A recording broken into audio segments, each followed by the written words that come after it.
พี่น้องเอ้ยยังได้โอกาสผู้ใดเนาะบ่คำยอดอดีตเป็นพระคุณยายท่านใดเลยเราเนี่ยอยู่บนต่างประเทศนี่แหละพูดที่เราเป็นเมนเบอร์เลยผ่านยังที่เป็นยาน้ำผ่านเนี่ยเวลาเอาผ่านแล้วเป็นฉลองวันหน้าใช่บ่จินเคยเว้าไว้บ่คำบ่จินเคยเว้าไว้ถ้าหากว่าเมื่อใดเจ้าฉลองอนาหารน่ะตอนใดมันสิใหญ่ๆน่ะบ่จิตคันอาสากินเพื่อผู้ใหญ่เพิ่นนะแม่นตอนใหญ่ๆนะจงไว้ให้ผู้ใหญ่เพิ่นเด้อบ่ตาเด้อบ่จิตสิกินเพื่อเพิ่นเองฮะเอ้าแม่นนะบ่ตาแม่นนะผู้ใหญ่เพิ่นโอเคนำอยู่ได้หาบ่เชื่อบ่แม่นหัวท่าบีหัวท่าบีมักนี่เนาะนี่เอาเนาะถ้าว่าเบิ่งคลิปนี้อยู่กับอันนี้ของยายเพิ่นเด้อนี่เนาะเป็นได้กี่วันล็อกใครอยู่วะนี่ใครให้คอยอยู่วะใครอยู่ให้คอยแห้งไงเดี๋ยวไว้ยังไงข้าอะไรอ๋อจะเกี่ยวโอ้ยราคาเป็นเข้าเชนไปแล้วมั้งไม่กินแล้วใครวะนี่นี่เนาะเกิดเป็นหัวดาวละแม่นเย็นอยู่บ่แค่เย็นก็เย็นอยู่บ่เสียบแล้วนะทางที่นี่นั่นบ่ทางเลยเสียวมาอีกก่อนคือมือหนาเสียมาอันไว้ใส่อีกนะกูแม่เพื่อนนอกทงนาคือบอต้านี่เจ้าเหมาะสำหรับยังวะเชฟใช่เพิ่งจะคมชิว่าว่าได้ใช่เนาะเอาลองปรึกษาคุณต้องถามผู้นี้ก่อนเนาะเจ้าอยู่แค่ยังกะเนี่ยเราทำหน้าบ่นี่หน้าหลายบ่โบมีเลยนี่ไก่เนี่ยหูไม่น้ำมัดเลยไม่ไก่หรอไม่จริงเลยไก่เนี่ยเป็นไก่แล้ว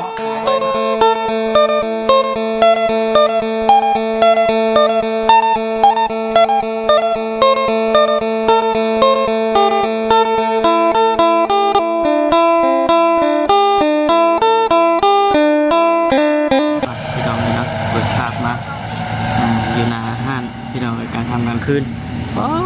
รถกำลังเมื่อเนาะพี่น้องทักทายสบายดีด้วยพี่น้องเด้อเนาะทักทายสบายดีพอมาพี่น้องซีกันกับสุขคนเนาะพบกันช่วงบรรยากาศตอนค่ำพี่น้องเลยวันนี้จะชวนทั้งทีมงานฉลองขึ้นหันใหม่ว่าฉันยอดหลังนี่แหละพี่น้องไปพากันมาว่าสิย่างเป็ดกินแล้วครับเลยยังกินข้าวได้ยังท่านกินข้าวใช่ไหมเที่ยวแมวผมเน้นนอนออกมายืนนะยังไม่ได้เห็นยังไม่ได้กินได้หรอกรถไม่เห็นยังได้นะเป็นยังไงเมื่อยน้ำมอต้าซื้อเฮ็ดเป็นยังไงมุนเมื่อไหร่ไปนะเดี๋ยวชิว่าใช่พี่น้องกระทืบได้ช่างเพิ่นแล้วใช่ดิกระทืบได้ช่างแล้วก็เห็นว่าเผยชื่อนั้นหลาย70,000เต็มยางโลได้ดูผู้อ่ะวันเมื่อเช้านี่เขาลงไปแถวแล้วไปตู้หาวเจ๊ก็เอาตู้หาวไปกินเอาเยอะเนี่ยเอาเดียวดิพอไว้ดีกว่าว่าเอาคิดได้แล้วกันเนาะชื่อไม่ได้กินครับมุนไม่ได้ดิของเจ้าน่ะของในตู้น้องเตี้ยเจ้าน่ะเพราะว่ากลับมาไปบนมือแน่มือตอนชื่อมันยังโอเคยังดีอยู่แต่มันบานไปมือมันเกิดบานไปน้ำเลยเนาะในตู้เนาะไปดีเนาะดีเจ้าไปยังแห้งอยู่ด้วยของเปลี่ยนมันจะขึ้นมาไปแล้วไปเนี่ยย่างเตรียมตัวย่างเลยบนย่างแล้วไปบนเตรียมตัวย่างขาวเลยย่างขาวว่าเซนเพิ่นย้ายเดินทางเขาใช้ได้เดินโอ้ยผมนอน8 โมงได้ผมนอน6 คนอ่ะโอ้ ปล่อยว่านอนถ่าด้วยวะนอนถ่าว่ะ นี่แหละมื้อนี้ก็มีโอกาสเนาะ แม่ไปส่งน้องมอม น้องมอมช่วงใหญ่ น้องมอมลูกลูกน้อยเห็นบ่ น้อยแล้วว่าน้องมอมบอก เห็นในคลิปเพิ่นน่ะเนาะ ว่ามอมได้ใช่หรอเอาวิธีก่อน มักดิเลยจักสิเป็นจังไดมักดิเลยแล้ว ที่แท้บอก ได้อยู่ว่าอัน โอ้ได้แล้ว อันนี้นะเต่านี่ ไฟแห้งแห้งเย็น ได้ได้ บ่แรกอะตัวใดมันจะแซ่บนี่จุงให้บ่เสียเนาะ นั่นนะ ดีมันดอกบ่เสียงนะ นี่นะวันนี้นะพงผู้ใหญ่ได้น่ะ เห็นบ่ หัวก็อะไรอ่ะ ถ้าบีเนาะ หัว ทาเรียบร้อยบ่ครับทาใส่เรียบร้อยบ่เลย ถ้าบีเขาก็มักขึ้นกันได้มาว่า สลับอันย่างนั่งโต้ร่มกันไปน้ำพี่น้อง หนึ่งในโอกาสอย่างเด้มื้อนี้เนาะ หนึ่งในโอกาสนี้แหละในอัน ของห้านบ่นี่ สองห้าน สลองห้าน ย้อนหลัง ไทยอยู่เนาะไทยอยู่ยังว่าได้สลองมาเรียนว่าชื่อยัง เห็นบ่โอ้ยอันนี้ก็ขึ้นว่าผู้ใหญ่เพิ่นบ่นั่นก็จักจังไดเลยอันนี้ก็ได้ โอ้ปอดว้าวปอด เป็นนี่ได้ เท่น่ะ ไป สิ่งคอยได้ตอนนึงคือชิมก่อน มันมีแนวบ่ เที่ยว กดบ่ ชิมกันได้ตอนนึงเด้อ บ่ เลยเอาฉันซื้อเป็ดมาตัวหนึงพี่น้องนะซื้อเป็ด เป็นแรกจะมัน ซื้อ มันเข้าอ่ะจิต โอเคนะ ไต้กัน เป็ดปอดมันได้แม่นข้าวบ่ แน่ มวยบ่ข้าวเดียวเบิดนะ เอาอย่าว่าจริงใจ คนละข้าวบ่ แต่ถ้ามาปิ้งที่โบเป็นเนาะแต่มาแล้วมันก็แห้งแบบเขาชื่ออะไรวะจิต อันนั้นโมเชื่อจะล่องทางรถแต่วันนี่ บ่เขาพูดอ่ะกูจักแล้วกูจักแล้ว เนี่ยมันเป็น ดำๆนะมันบ่ มันกระแดงติดเข้าไปชื่อผู้ดีแบบเชียร์บรรยากาศนะ ว่าเวียดก็บอกเพิ่นอยู่มื้อเว้นนี่เพิ่นว่านั่นก็สิขึ้นมาอยู่เพิ่นว่าซั่น ขบไกลไปไหนเนาะ บ่ไกลเนาะนาเพิ่นนี่เลยพี่น้อง เจ้าสาวพีกเชียว มานี่กันน้อยกล้วยนี่บ่นี่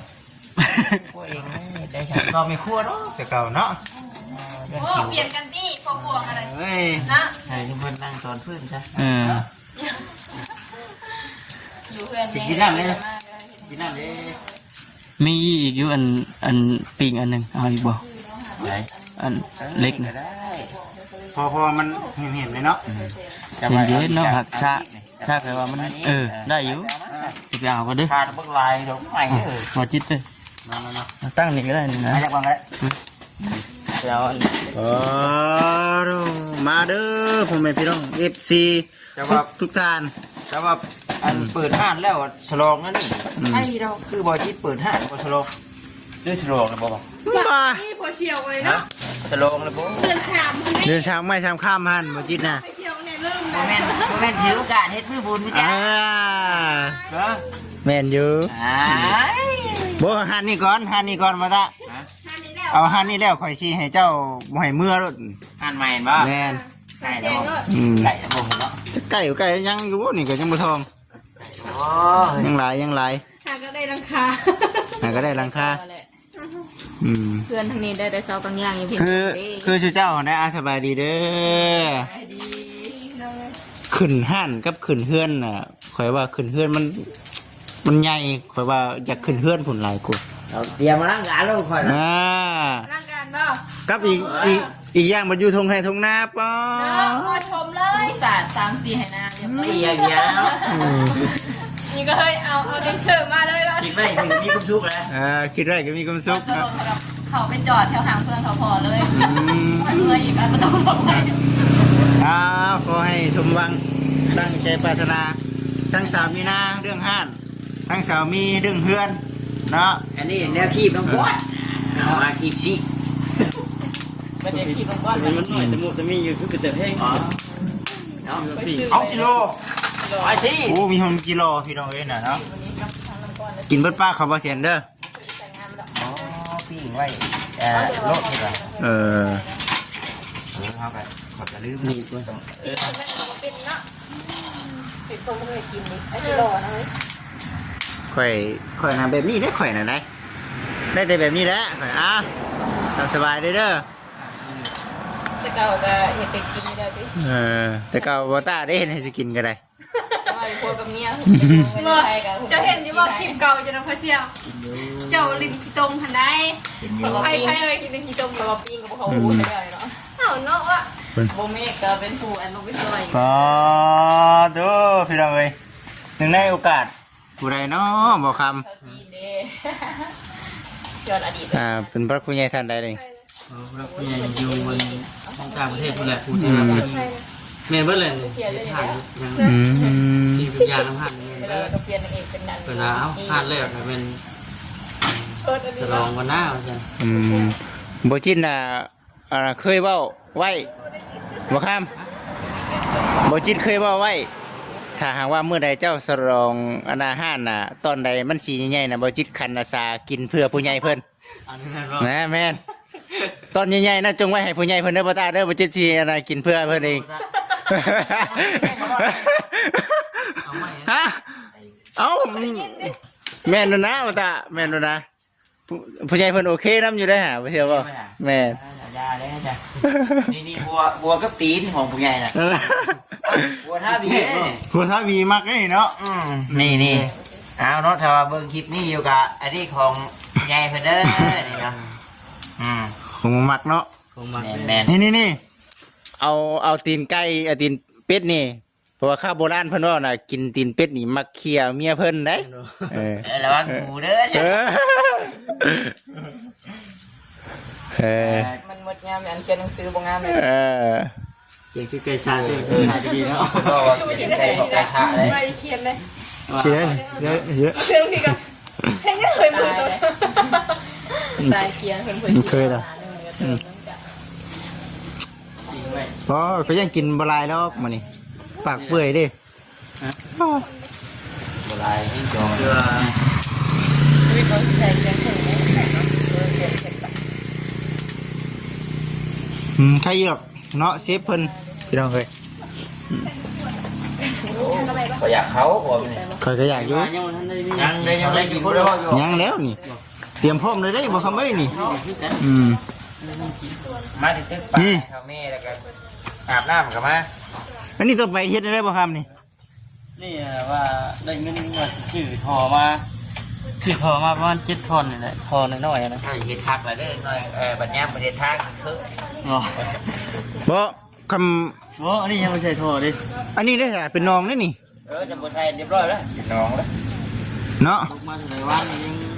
งานคนบ่แห้งไป เรียบร้อยแล้วเป็นน้องในนอนอ่ะ อังได้นี่เนาะล่นพี่ได้นี่ล่นเขาห้านเจ้าเลยได้นี่เด็กกระเทได้นี่เด้อเทไปเลย นี่ครับเอ๊ะจังหวัดตาก เป็นจังซี่บ่ครับแต่ว่าเอาดิบเข้ามาแบบนั่งกินห้องเล็กหน่อยนะแบบว่าเราเสียนมาจะกินพร้อมกันแบบรวมพาที่นะ ที่เขานี้ นี่แบบกินห้องอยู่นะ เนาะเขาก็อยู่น้ำเฮาเนาะ เอา เป็ดก็อยู่น้ำเฮานี่เนาะตาย ย่างท้าบัดเราเสียนมาก็จังแบบน้อยๆเพิ่นสิว่าจงไว้แต่กระดกกระดูกมันนะ มันหูไปอ่ะ อันนี้มันเที่ยวจะชวนนั้นเราไปเด้อ ใช่ล่ะเมนได้อย่างทีนะว่าอยู่ ทานอีกเลย เนาะ ทานแต่ว่า ดูทันเลยวะ โอ้ไรสิ้นน่ะบ่จิตเชื่อว่าผู้ใหญ่เพิ่นมัก แม่นวะตอนใดใหญ่แห้งคักดิ บ่จิตสิกินครับผู้ใหญ่เพิ่นตอนนี้ อันนี้บ่ วันนี้วะ เด็กเขียนเป็นอะไรเขียน ฉีดนะนี่เอาไปพาชิ้นตับมันนี่ เนื้อเป็นเนื้อได้อันนี้นะ เนาะ ครูเขาชื่อว่าน อนได้บ่น่ะพอกินน่ะ บุ้งโทรศัพท์ เอ้า อ่าน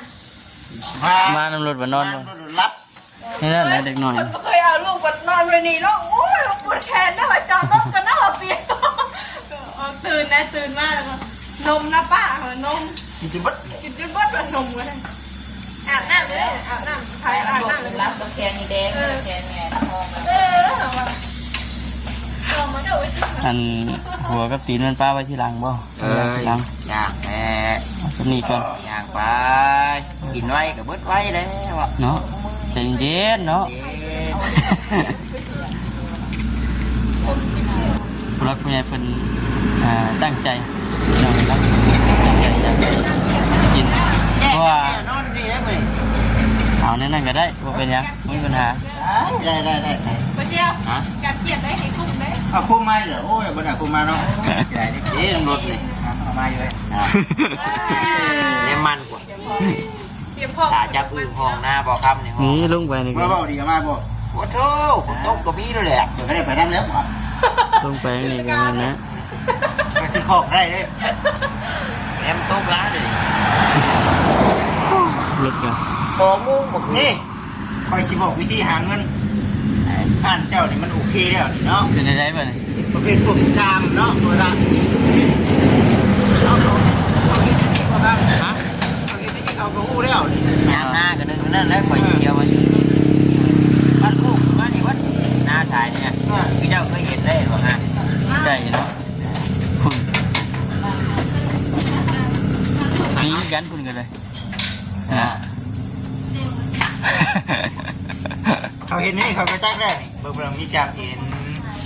ก็ เดี๋ยวยังคิด แล้ว ตั้งเดี๋ยว ขายจามหรือว่าขายนักกินทั่วไปนะ ข่อยมื้อนี้ข่อยไปเอาหมูเช่าโลมื้อนี้ อ่า โอ้ยเกือบมื้อนี้ก็ได้บ่ตัวบ่ลูกค้า มีลูกได้มีลูกได้ เรารอนไปเรื่อยๆก่อนนะได้งบได้หยังก่อนจังคอยทยอยเฮ็ดมัน ถ้าเฮา มี ลอง สิเฮ็ดอยู่ มันสิซ่าเวลาเป่าแต่ครับเอาคือก่อน ว้า เนาะเอาลองก่อนจัก เดี๋ยวเขา 10 เดี๋ยวเขามีเงินเขาก็เอามาโหลด ได้บ่คือคอยไปเฮ็ดอยู่ ได้ นี่คือเทเนาะ ลองจัก10 โลเนาะมีแต่พยายามไปซื้อกระช่าง เออ ต้องมีได้ไปข้าง ต้องมีได้นะอันนี้ปัญหาคือตอนนั้นยังบ่ทันมีเลยนี่ แต่ก็อันนี้ก็ชื่อแต่ก็จะเห็นตรงนู้นตรงนี้ก็จะชื่อไรชื่อจะทนแน่ ชื่อใหญ่กว่านี้นะติ ใหญ่กว่านี้แน่ เพราะว่าข่อยก็บ่ได้เอาเงินชุดไปชื่อดูเนาะเพราะว่าเอา เผื่อเฮาไปรับเพิ่นมาเลยเฮาขายเบิดแบบว่าจะเท่าเบิดเพิ่นหมดจังเอา เป็ ไป นอันนี้ชมบัว7-8ล้าน เห็นบ่ คือของมันนี่นะว่าได้ จะกันนั่นเราบ่ แค่นี้แต่ว่าเฮาก็ขายเบิดเท่ากับมูลไปแบบนี้ เออ เจ้าก็เป็นหนี้น้ำแน่เจ้าก็ เหรอ นั่นเนาะว่าได้ หน้าตายผมเลย เห็นบ่ ขยันพ่นอีกดิ เอาขยันว่ามีได้ บ่ขยันก็ขยันก็มันนั่นเนาะเป็นหนี้เงินเฮาหา เป็นหนี้ก็เป็นหนี้ฮะเป็นหนี้เงินนี่ผมเป็นนะดอกเป็นหนี้แต่ว่าเฮามีเงินเด้ เออ เอาตัวนั้นมาหมุนเด้สำหรับบ่จิตน่ะ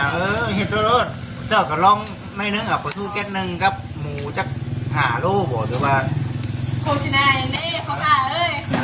ห้องแล้วแนะนำแล้วเนาะบ่ตาคือกันบ่ตากันเนาะ พังโล เรือหาอย่างเนาะบ่ตาเลยเห็นไหน เชียร์เพิ่นว่า แนะนำเฮียก่อน เดี๋ยวนี้ข่อยก็มีโครงการปลูกผักอันนี้คือตรง เออ เออ เป็นไง ฮะงามได้ ออกแล้วบ่ อ๋อยังข่อยปลูกแล้วพวกงามอยู่ บ่ตานี่คือกันเนาะว่าไปมา ไม่เอาอะไร พักบ่เคยหลายนึงดิเจ้าก็ไปจอกตัวนานาห้างตลาดแดงนี่ดิ ให้วางลงหั่นติ บอกไปเชี่ยวเจ้าบอกไปเชี่ยวเจ้าพูดสิไปนั่งทายไปข้าวพี่เต็มอยู่ก่อนหนึ่ง เอาเราไปเดินไป อ๋อ นี่บ่ตาไม่เลยหาไม่บ่อย่ามาเคลียร์ท่านนะนี่แหละพี่น้องเนาะมื้อนี้ก็ถือว่านั่งพากันนั่งย่างเป็ดอากาศถือว่าเย็นโอเคอยู่ ลูกไม่เท่าต้องขายชุ่มเลย เอา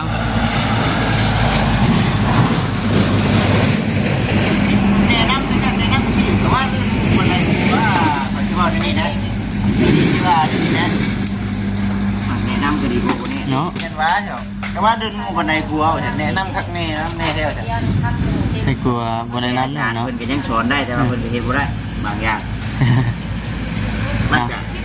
ทำสอนเนาะเอาได้ดูนี่ ยังสิลองอยู่มันสิลองมันอยู่ โอ้ยนอนดีใจดีมันนี่น้องเบิ้งว่าครับน้อง ยังสิลองมันอยู่แล้ว วันนี้ออกมา23 ลูก ถ้า3โลนี่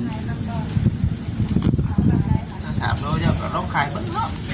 อย่าว่าเรื่องทุนใหญ่ เจ้าก็ลงประ เมื่อ มาณ ได้ทุนใหญ่นี่เนาะ โลก่อนช้าเนาะ ก็เจ๊ไม่เชื่อว่ามีทุนใหญ่ที่จะเฮ็ดยุ่งของเราขายเนาะขนาดเฮาบ่มีก้อนใหญ่เฮายังเฮ็ดบอกเลย โอ้มันก็คือว่าเนี่ย ทำเลเพื่อนก็บ่ได้ไปขายน้ำมั คื น อน้ำอยู่ในน้ำไม่เชียวน้ำบัวตาเนาะเพราะว่าจะที่แบบใดเนาะ แต่ว่ากับหนึ่งมาอยู่หันมันเจ้าในเมือง ก็ลงตลาด ต้องตั้งห้านใหญ่ด้วยนะ เห็นว่าแม่กินกับชีวิตนั่นแหละแต่ละวิธี เขาย่างออกไปซื้อแคมทางเนาะห้านใหญ่ห้านหน้าห้านแม่ห้านหน้าจะมาไม่กระเจี๊ยบเบานะ บางร้านนะคะตามสั่งกันเป้า มันต้องเป็นหมูนะ เขาเห็นยังไงเนี่ยเปิดทางออก ลาบพิสดาร ก็เจียวเปิดร้านเหล้าเลยจะเจียงรถ เอ้าเดี๋ยวว่า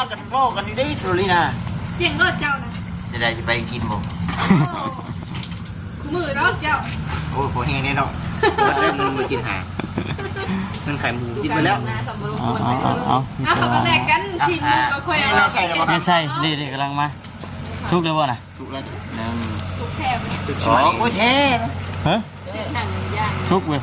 นี่ยาเท่เนาะ ทุกแบบกินได้เลย ชุกปุยห้า โบตีแซ่บ เกียร์ชุกปุย เขียง เออ เอาพี่จุกเกียร์ก็ ตัวนั้นในถ้วยท่าบีแล้วด้วยในถ้วยนี่ละมาแล้ว มันเป็นหนังเลยนะ เดี๋ยวมือนะคุณมาแล้วไม่ไปนั่งคุย ชุบแล้วก็ยิบทีมเลยเนาะไม่ได้เห็นนั่งเลยเนาะ สองเสี่ยวไปนั่งก่อนอยู่บ้านให้อันสองผม ไปครับไปกันเขียนไปเชียวเนาะไปว่าคมนะไปกินก่อนเลยนะ เย็นลูก ข้าวเลยบ้านนี้โอ้ยเป็นไงเนี่ยขอย่างไปบัญชาเบาแชนบันนี้ ก็เชนยังไม่ได้มาบอก พูดตัวนอก8 โมง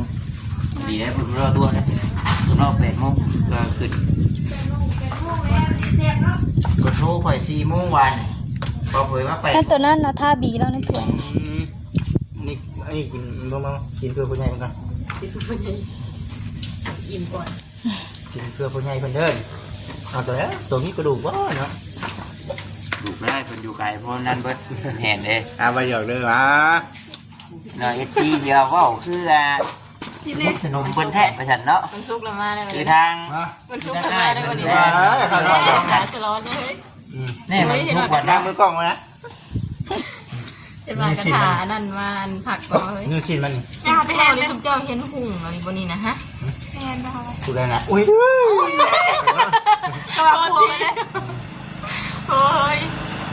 ซุกแถวนังมันนี่ฮะ มันเลย ครับ ชุบมันยืดอยู่ไหนกินอันเป็ดติ๊บมานี่ เป็นยังเดี๋ยวจะกินให้เบิ่ง เฮ้ยมึงลูกวะเนาะ อ๋อว่ามันยังตาบ่ได้เลยนี่นี่ตาบ่ได้ แต่อะไรหน่อย อันหันป้าไปเชียวแน่นี่พวกนี้กินไหมเฮ้ยยิกกันจนว่าข่าวคนโทร หวานเนาะ เช็ดยังไม่ได้ไปต้น ให้ชุกคักก้อนจะกินเนาะอย่างนี้ได้นี่อยากยุ่งขึ้นมากัน ทางคุณอาเพิ่นทางบอเซนเพิ่นหักกันมาฮะ โอ้ยพี่พี่ นี่เขานี่ก็ได้นี่นะเพราะนี่บ่จิตนี่ก็ได้นี่นะตัวหน้านี่ก็ได้ เฮ้ยเสียเอ้ ไว้ ย นี่แน่ไว้นี่แน่ โอ้ยเกิดเป็นทางหัวเลย นี่สมันอันนี่ก็ได้นี่นะ ได้ผู้ใหญ่จอดประเดี๋ยว มันจอดทางเลย จอดทาง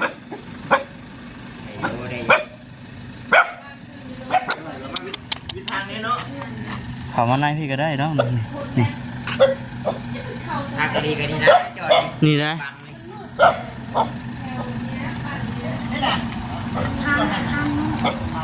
โอเคพวกกี่หลายยุ่งมุ่งไงเนี่ย คนเลิกรถหลายเลย เอาคนทำกับร้านลูกนี้เด้อของกันที่ร้านลูกนี้ ได้ป้าไว้ตานี่ก็ได้ นี่เด้คนหินเด้อลูกโมแม่ตัวต้องถอยหลัง นี่ พวกเก้าอีก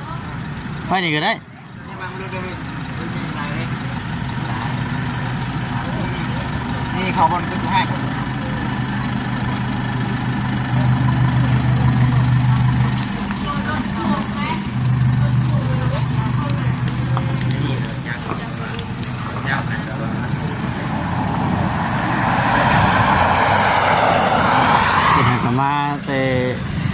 วรรค์เดี๋ยวเนาะ ยังจะกินเบียร์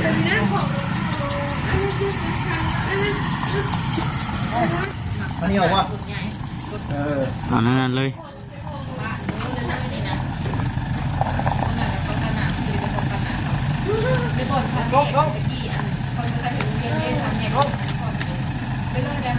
เลย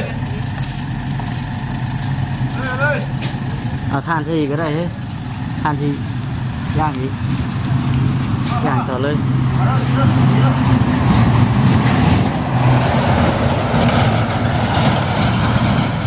คือว่ามา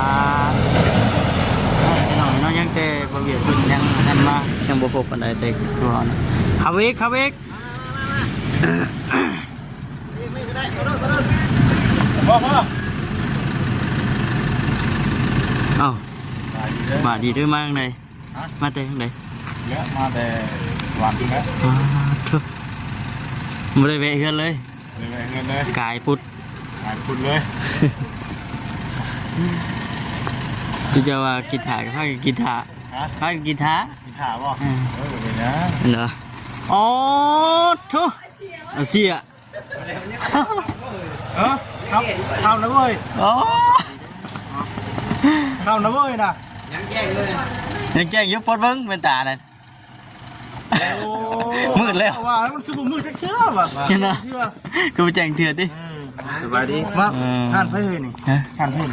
จังหวะเลยอันนี้ก็ได้ โอ้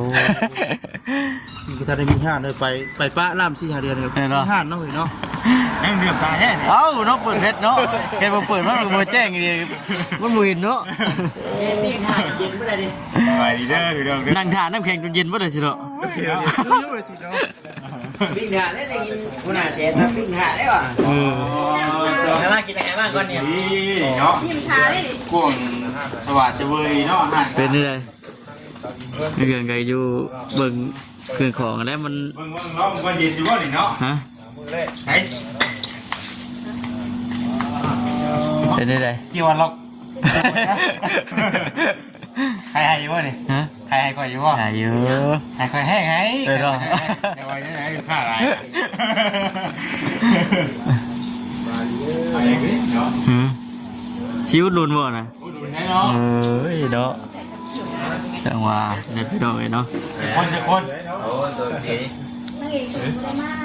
เดี๋ยวก่อนเดี๋ยวบอกนะ วางไว้เข่าเพื่อนได้เลย เครื่องของที่ว่าเอามาตามงบตามประมาณยังโบนั่นปะไดยังโบหลายปะได มาดีเนาะรถทุกคนเอาเงี้ยนะ ฮะ มาต้า เป็นจังไดชิวหนุนบ่ชิวหนุนบ่นี่ เอามาเดี๋ยวหนุนได้หันใหม่ โอ้ เนาะ ยเนาะเอาผมมุกใจหลายๆจัง ดีเจอดี เฮ้ย เฮ้ยโอ้ คุณนุ่นมาก อุดหนุนเพิ่นว่าโอ้ยเนาะ ถ้ารถนั่งเทิงเลยนะเขาเลย ใช่เนาะมันให้มันห่อนรัวเครื่องมันห่อนอย่างนี้เนาะ เกิดเป็นหอด โอ้ยก็คือไง ชื่อเด็กคือยังออกเลย เมื่อกี้ว่าก็มาซื้อได้ถึงในมันทั้งชึ่งมันเมาเลยนะตัวนี้บ่แม่โอ้ยเห็นเนาะ เย็นบ่ มองท่าทั้งหมด แม่นเลยอันนั้นก็ขายกันได้นั่นก็ขาย โอ้ทั้งหมดลาวเนาะมันจะได้ขายได้กว่าข้าว กระบองบอกเบียร์ซื้อไปได้ หมอก็จองนี่ขายว่า หมูเมสน่ะนะ อย่างไรกินมากเลยเนาะทุกอย่างยังข้าวชื่อว่าเดี๋ยวนี้ ทำซื้อไว้มาสิคือทำได้ถ่ายได้ถึง ฮะ ถ่ายได้ถึง แล้วลงไป ลองมุมน้ำนี่ก่อน เออ ขี่รถมี เสียบแบบนี้ หน่อยว่า คิดสิ้น โอ้ผู้ใหญ่เด็กน้อยกินได้เบิดเออผู้ใหญ่กินได้เด็กน้อยกินดีเออ ไอ้ลูกกันได้ดีกันเนาะ แม่นบ่ ทางมองเลยอุดมรถ แม่นบ่ หน่อยบอก กับเตียง กับเบียร์เฮ้ยนะโอ้ยเย็นฉันเลิกไปจะมาไว้นะเอาบ่เย็นหน้านั่น จะพ่อจะ ทางโลกล่ะ กินดีเลิกก่อนกะลี่ได้ยังไง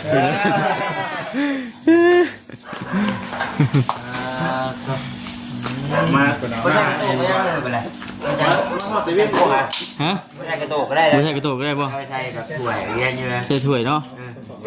กระโต อืม จะเคยดูจะเคยพูดใช่ไหม ต่อเลยว่ะ มาต่อเลยสบายดีเด้อพี่น้องสบายดี เยี่ยครับ โอ้ยว่าอีกชั้นนะ ทั้งนี้ทั้งเฮียอันนี้เสียจิ๊บห่างไว้เสีย หากระปุยลองเบิ่งนี่เป็นจังไดวะเนี่ย ความฝ่ายฝัน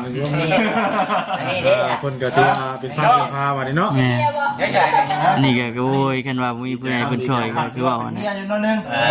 มีราศีเด้โมวิน ค่อ นี่ ยเป็ เป็น น ค่อย พ่อ ไป เนาะ นะ แม่น เนาะ ใหญ่ๆเลย ขายแล้ว ตายเลย ขายแล้ว โอ้ยตาย คักพี่น้องเลย แต่ว่าเป็นท่าจะเจ้ากินข้าวมาได้เนาะ ฮะ ได้เลยนะ เรียบร้อยแล้ว ให้แม่นู่นน่ะ เดี๋ยวต่อแล้วข่อยความทาง เนาะรีบถามเอาเซนเพิ่นเพราะว่าบ่ได้แวะเฮือนบ่ บอก บ่ได้แวะ ครับ เฮือนฮะ แน่เห็นบ่นี่ แต่เชียร์มันเปิดบ่ได้นะ ต้องมีหลอด ว่าเนาะ ว่าอะไรเมื่อกี้นี่เนาะ โอ้ยเนาะ ไล่เจ็บหลังกันบ่ายบ่เลย ไล่กับเป็นเกี่ยวไล่เนาะ ไปแต่พี่น้องแล้วสำหรับที่นี่ทำบ่เคยจะได้เกิด แน่นั่นบ่พี่หลอดบ่ หลอดมีแหละ มีอยู่มาเลยเริ่มได้บ่จ้ะ เนาะนี่ สบายดีไปเลยมา อันยังโบราณด้วย นี่อ่ะ หลอดมันจะมี ตัวของว่าให้ไหล จีก็ เขาจะดูแล้วเนาะโอ้เล็บฉีกแล้วก็เอามาให้แล้วเนาะ นี่แบบจะ มีตัวสิหากันนั่งชุ่มแช่วกินนี่แหละพี่น้องเนาะไปเนาะแต่ละกินนี่จ้า นั่นแหละนั่งก้อนเนาะพากันนั่งกินก้อนจะหน่อยจังจุ๊บคลิปบ่ครับ แม่น อ๋อต้องเกี่ยว โอ้ยเข้าเสียงไปแล้วบ่ ไม่กินเหล้าใครวะนี่นี่ เนาะ แล้วเกิดเป็นหัวดาวละ แม่นเย็นอยู่บ่แค่มื้อเย็นก็เย็นอยู่บ่ เสียบแล้ว อันนี้นี่ แม่นบ่ทางละเสียวมาอีก ขอก่อน คือว่ามื้อหน้าสิเอามาอันไว้ใส่อีกทีนะกูแม่ คือเราออกมาอีกแล้วเนาะเดี๋ยวเสร็จตู้ แบบมือย่อนเนาะแบบมือย่อนมา ของคมอยู่ในคอยไว้แก้ยา มันเป็น หวานรสหวานบางดิ ลองของวะ ของทองก่อน ลองของ นี่เขาจะเบิดตัวนี้ เราของใหม่ ปลา ของ เลย แล้ นะ ว โหดโหด น้ำมันจีดิ มันเป็นจี ไม่ได้ มันมา มีทุกคนดิ นี่นั่นก็มีกัน มาบอก เอามาแบบนี้ดิ เชียวจัง ตาเลยจนก้อนจะกินเลยเนาะ ไปนั่งพูดหน่อยกัน ชนะก่อน เนาะ นั่งไม่มีเมื่อยอยู่นั่งเลย ต้องเคี้ยวบ่เนี่ยต้องเคี้ยวบ่เนี่ย